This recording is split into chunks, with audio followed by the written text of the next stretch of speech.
الله الرحمن الرحيم إن الله ربي وربكم فاعبدوه هذا صراط مستقيم. کیا طریقہ کار ہے؟ کیا طریقہ کار ہے؟ معاشرے کو کس طرح سے ترتیب دیا جائے گا؟ کس طرح سے ترتیب دیا جائے گا؟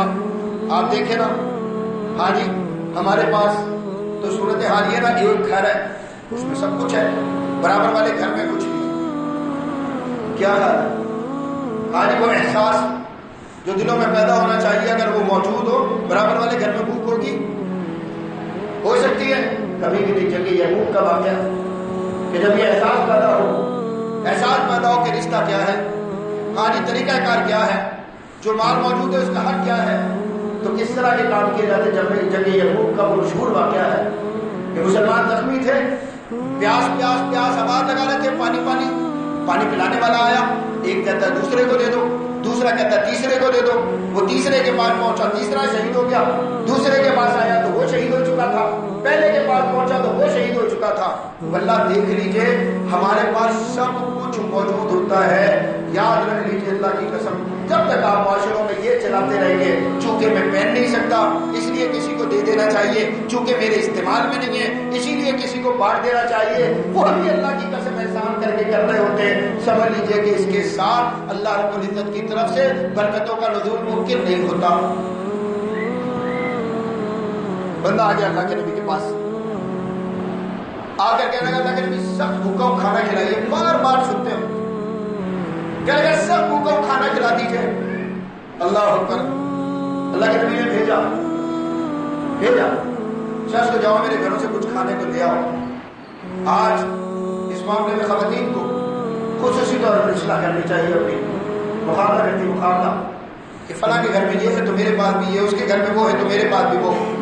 کائنات کے سب سے بہترین اعلیٰ شاندار گھر اور اس میں شاندار افراد، سب سے زیادہ بلند و بالا مقام و مرتبہ رکھنے والے افراد، نبی علیہ الصلوۃ والسلام کی ازواج مطہرات، ان کے پاس بھیجا جا رہا ہے. کہ گھر میں گیا اور جا کر کہتا ہے اللہ کے نبی آپ کے کسی بھی گھر میں کھانے کو کچھ بھی نہیں. اللہ اکبر. اس پر اللہ کے نبی علیہ الصلوۃ والسلام نے اپنے صحابہ سے سوال کیا کہ کون شخص ہے تم میں سے جو آج رات اس شخص کو اپنا مہمان بنا لے.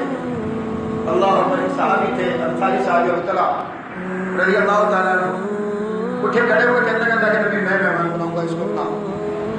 چلے گئے، جا کر اپنی زوجہ سے سوال کیا کہ گھر میں کچھ کھانے کو ہے؟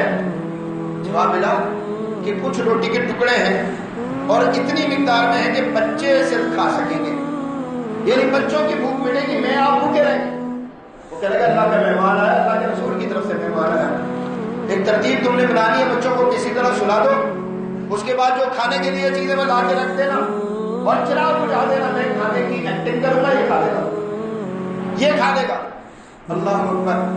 ایسا ہی ہوا، اس نے کھا لیا.